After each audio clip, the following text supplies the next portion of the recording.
Hi there everyone, welcome back to the channel, hope you're all well. Today I've got a Hyundai I30 N performance to have a look round. So we'll have a look around the outside, the interior, at the equipment, and then we'll give it a score out of 50.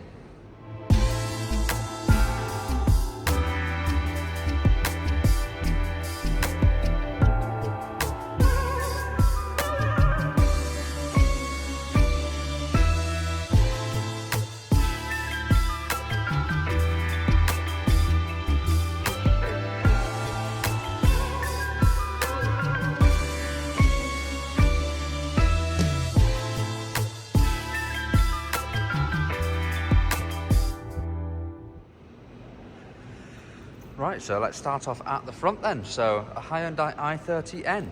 So this is the car that Hyundai brought out to compete with things like the Golf R, the Seat Leon Cupra, Audi S3, BMW M135i, and so on.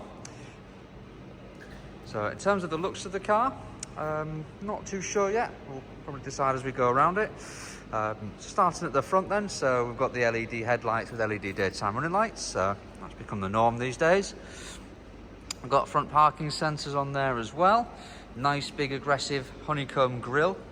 I've had to block the number plates out because this car's still got the previous keeper's own registration number on it, so that's blocked off. Got a nice kind of highlighted red pinstripe on the diffuser there as well. So overall that looks quite aggressive at the front. And moving round to the side, I really like the design of the wheels. I like the red brake calipers there tying in with the red on the front. Nice big sort of matte grey alloy wheels there. Huge brake disc there as well. Let's address the elephant in the room. What do we think of the colour? It's not personally for me.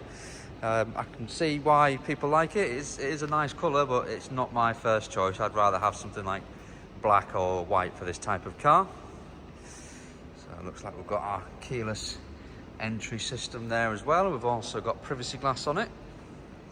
And then again from the side profile, just stepping back here. Yeah, it looks nice, that does. Really aggressive stance to it with the black on the side skirts. Looking down the side of the car there, looks really nice. These are very Honda Civic Type R. Little sort of fins on the back of the bumper there. Similar to what you used to get on a FK2 Type R. I know, because I used to have one.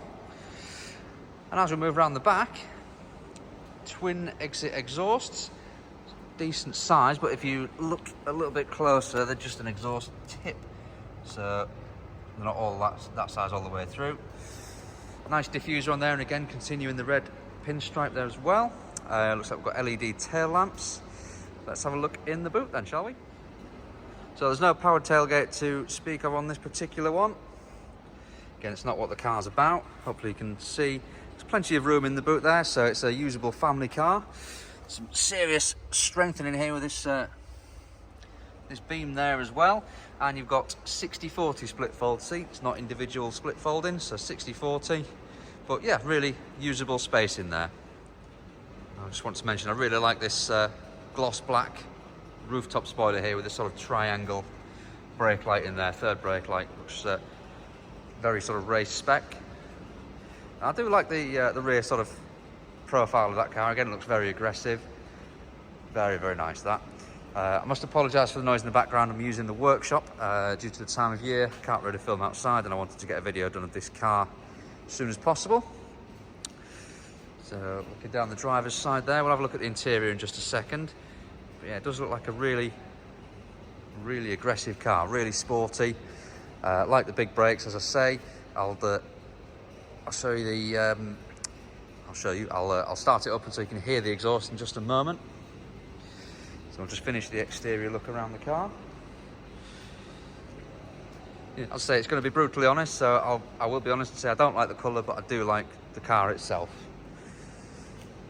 Right, let's have a sound check.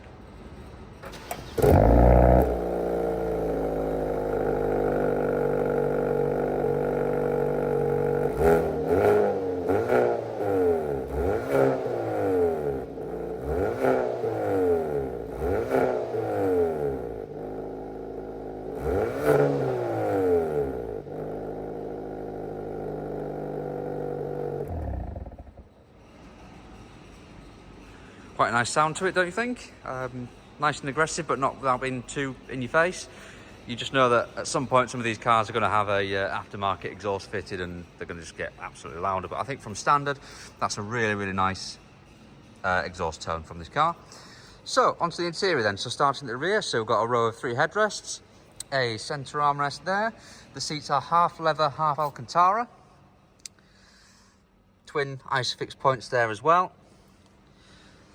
Apologies, the light's a little bit difficult to work with in this workshop. Got some storage nets on the back of the seat there as well, and I'm just going to jump in. So this seat is quite far back at the moment. Let me zoom out. Hold on, I'll see if I can. Oh, that's zooming in. Oh, I can't zoom out at the moment, but there we go. So just so you can see, that seat's quite far back, and I still have reasonable amount of leg room. I say I'm not the tallest person on the planet, but could easily do a long journey sat here. The seats are very comfortable and supportive, especially in the lower back area. I'll mention that. So this section here is, on my side, is very well padded, and you can feel it in your back, as I say, on this side. So I'm sure that one will be, of course, the same, but there we are.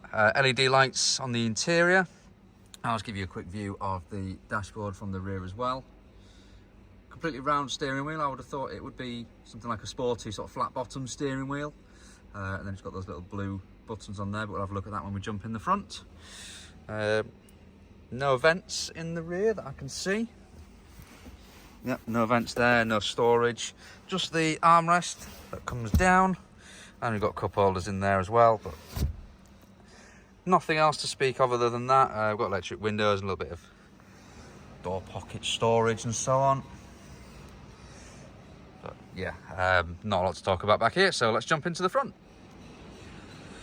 So let's start with the door card. So we've got all-round electric windows, power adjustable folding door mirrors, and this particular one's got the electric seats, and we've got 2 memory settings there, and we've got electric adjustment and of course lumbar support. And the seats themselves nicely embossed with the N logo, Hyundai's performance division. Plenty of support on the bolsters here and here, although the leather itself, this car is a 2021 reg, so this has seen a little bit of action here getting in and out. Gone a little bit shiny. I'm sure a good clean will sort that out. The Alcantara's holding up well. And the seats are really nice. Steering wheel, as I say, same with the leathering. Again, it's gone a little bit shiny. Perhaps built to a certain price to be competitive in the marketplace. As we step inside, so again, passenger seat looking in reasonable condition. Obviously not getting as much wear or use as the driver's seat. There we go. So let me just close the door.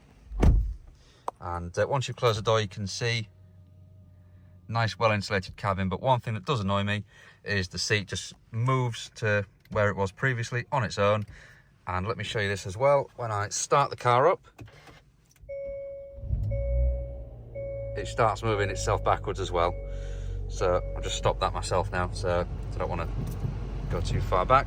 Let me just turn these fans down. There we go. So I really like the backlit blue buttons. Really like that. We haven't got digital, as in a interactive, what am I talking about? Digital cockpit, I haven't got that. We've got analog dials for rev counter. We've got speed, fuel and engine temp, and then we've got a little LCD display in the middle. We have got our satellite navigation here as well, and we've got buttons along the bottom of the screen which are sort of touch sensitive rather than actual press buttons. So let's have a look at our media. Hopefully music doesn't start playing. We've got DAB, Bluetooth, Apple CarPlay, Android Auto, so a full house of infotainment on there. Then we've got our satellite navigation. So that looks like we can do postcodes. Let's do, let's not show you save places because that might be the previous keepers. No, there's nothing in there anyway. So if we search, nice easy keyboard to do. Now just bear in mind that this car is a performance car, so it's going to have quite firm suspension, so trying to aim your finger as you're driving along might prove to be a little bit difficult. Just bear that in mind. And then we're going to setup here as well. So what we've got here is I've got voice recognition. So that might be a solution to what I just mentioned. Yeah, so you can set that up. This is all the usual kind of things that you would expect. And you've also got dual-sided climate control, so individual climate control here, all the usual buttons that you would expect. And then we've got down here, we've got our heated front seats, same for the passenger side here. We've got a heated steering wheel, very nice. Let's have a look at this one. This is our parking camera. Doesn't seem to do anything, maybe while I'm stationary, maybe I'll put it in reverse. Press on there, no, it's not doing anything. But there we go, we can see we've got a reversing camera. Not a brilliant quality one, I'll admit. It's not the clearest picture I've ever seen, but you've also got your parking sensors on there as well. Then on the steering wheel, we've got these funny coloured buttons. I'll admit I'm not too keen on them, but what do we do with these? We press them? Yeah, we do. So that's custom. So we can change, actually, so we can change the engine, steering, everything into Sport Plus, similar to a BMW, Mercedes, Audi, etc. But as I say, they're big and bulky, so let's go Sport, change the sound of the exhaust. Let's have a listen.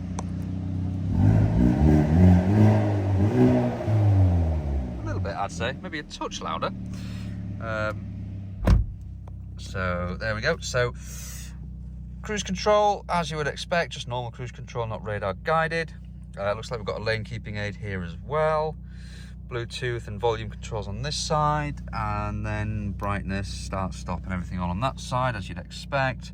Memory buttons. So yeah, really nice. Plenty of cup holders and storage underneath there as well. So yeah, that's it's really nice in here. So right, let's move on to giving it a score then. Okay, so exterior styling then. So whilst I'm not a big fan of the colour, that's not really the car's fault. It didn't choose to be that colour. So I'm going to say the exterior styling, given that I like the big honeycomb grille, and I do like the big wheels and the big twin exhaust at the rear, and I do like the side profile and that rear spoiler, I'm going to give this a 9 out of 10. For interior styling, I really like what they've done with the seats. It's something a little bit different. So they've gone with the N logo, and they tried to sort of stripe the Alcantara there as well. They could have done something much better with the steering wheel other than those two big ugly buttons. Could have given it a much chunkier flat bottom steering wheel with maybe a top dead center ring on there as well. So other than that, yeah, there's not really a lot to talk about.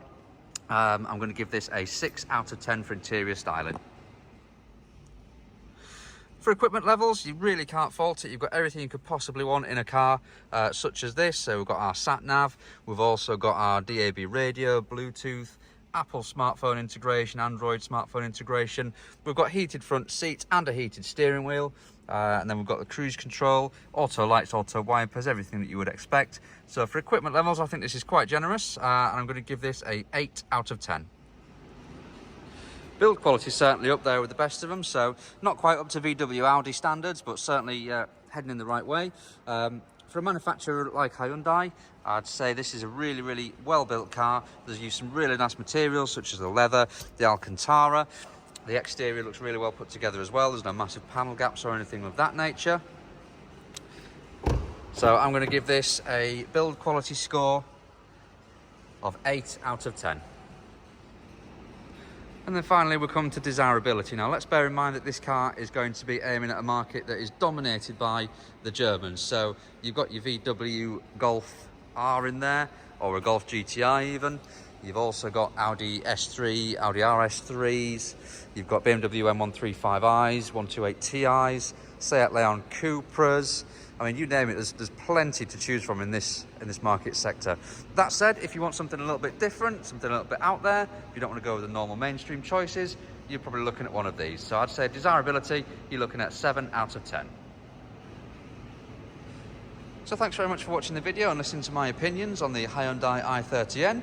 The car has scored 38 out of 50, which is putting it as the highest scoring car that I've filmed so far, although there hasn't been many, but there will be more to come.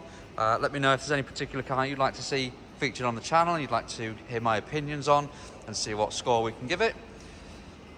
Apologies for the noise that's in the background. I can only film in a workshop at the moment, and there are noises to be heard in a workshop, as I'm sure you're aware. I'll try and get a lot more videos done over the next few weeks to try and get back up to the normal level of videos that you guys like. But for now, thank you very much for watching, and I'll see you in the next one. Bye for now.